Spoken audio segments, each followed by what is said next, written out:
محرم میں نکاح کرنا کیسا ہے؟ یہ سوال بھی ظہور احمد نے کشمیر سے پوچھا ہے۔ محرم میں نکاح کرنا بھی جائز ہے، بلکہ ہمارے مسلک کے مطابق باعث برکت ہے، کیونکہ محرم کو اللہ کے نبی نے محترم قرار دیا ہے، جو قابل احترام مہینہ ہے تو مقدس ہے، تو مقدس مہینے میں عبادت کا ثواب بھی زیادہ ہوتا ہے، اور نکاح بھی شریعت میں عبادت ہے۔ نکاح کیسے عبادت ہے؟ شریعت نے نکاح میں عبادت کا رنگ ڈال دیا ہے۔ دیکھیں آپ کہ نکاح ایک معاملہ ہے، لیکن اس سے پہلے خطبہ بھی ہوتا ہے۔ خطبہ جمعے کی نماز سے پہلے ہوتا ہے، خطبہ عید کی نماز سے پہلے ہوتا ہے، خطبہ استسقاء کی نماز سے پہلے ہوتا ہے، خطبہ حج میں ہوتا ہے۔ یہ ساری عبادتیں ہیں نا جس میں خطبہ ہے، لیکن اسلام نے کیا کہا؟ نکاح سے پہلے بھی خطبہ ہوگا۔ اس کا مطلب اسلام نکاح کو عبادت قرار دے رہا ہے، نکاح میں عبادت کا رنگ بھر رہا ہے۔ تو عبادتیں تو مقدس مہینے میں زیادہ ثواب ہوتا ہے ان میں۔ تبھی آپ دیکھیں نبی صلی اللہ علیہ وسلم نے فرمایا رمضان کے بعد سب سے زیادہ روزوں کا ثواب محرم میں ملتا ہے۔ کیوں؟ مقدس ہے نا، تو عبادت کا ثواب بڑھ گیا اس میں۔ تو اس حدیث سے صاف ہمیں پتہ چلتا ہے کہ اگر کوئی محرم میں اس نیت سے نکاح کرتا ہے کہ مقدس مہینہ ہے، تو اس میں عبادت کا ثواب بڑھ جائے گا، اور اس میں انشاءاللہ اللہ سے امید کی جا سکتی ہے کہ خیر و برکت زیادہ ہوگی۔ تو اس کو منحوس سمجھنا جائز نہیں ہے۔ اگر آپ کہتے ہیں اس مہینے میں چونکہ حضرت حسین رضی اللہ تعالیٰ عنہ کی شہادت ہوئی ہے اس لیے منحوس ہے، تو یہ غلط ہے۔ ایک تو ہماری نظر میں شہادت ایک بہت مقدس مقام ہے، اس کی وجہ سے کوئی مہینہ منحوس نہیں ہو سکتا، مقدس تو ہو سکتا ہے، منحوس نہیں ہو سکتا۔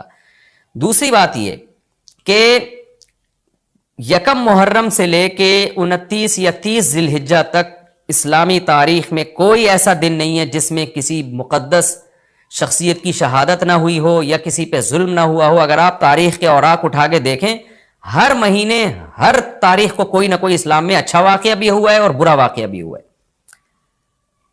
حضرت عثمان رضی اللہ تعالیٰ عنہ کی شہادت ہوئی باغیوں کے ہاتھوں، خود نبی صلی اللہ علیہ وسلم کی وفات ہوئی ربیع الاول میں، اور بھری ہوئی ہے نا اسلامی تاریخ۔ حضرت علی رضی اللہ تعالیٰ عنہ کی شہادت ہوئی۔ تو ان تمام شہادتوں کے آپ ایام نکالیں، ان کے مہینے نکالیں، کوئی مہینہ نہیں بچے گا۔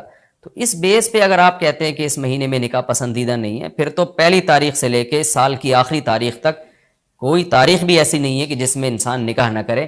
اس کا مطلب پھر آپ کنوارے چھڑے چھاٹی گھومتے رہیں، اور مسلمانوں کی پھر گروتھ ریشو تو میرا خیال ختم ہو جائے گا، مر جائیں، کہاں پیدا ہوں گے لوگ۔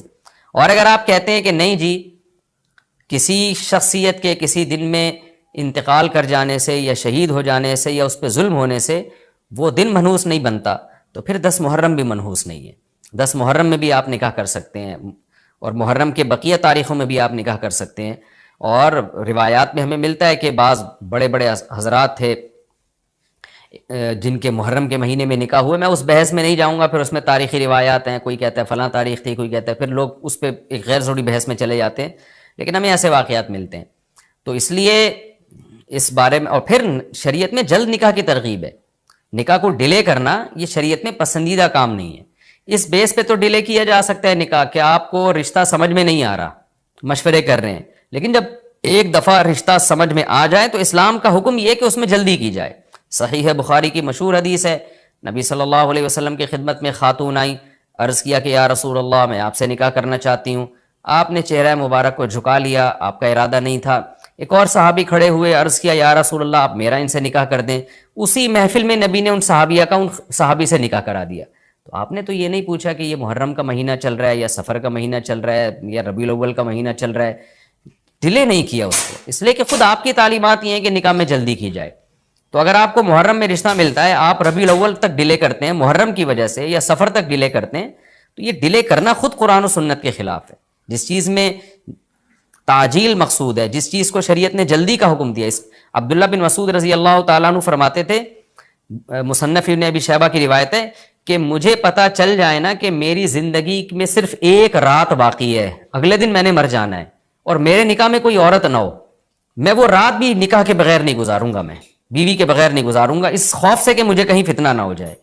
صحابہ کرام جو تقوی کے اعلیٰ معیار پر تھے اور جن سے گناہ کا اندیشہ بہت کم تھا اور کہیں معاشرے میں بے حیائی پھیلی ہوئی نہیں تھی، وہ تو ان کا تو یہ کانسیپٹ تھا کہ بھئی ہم بیوی کے بغیر ایک دن نہیں گزاریں گے، کہیں ایسا نہ ہو کہ برائی میں پڑ جائیں۔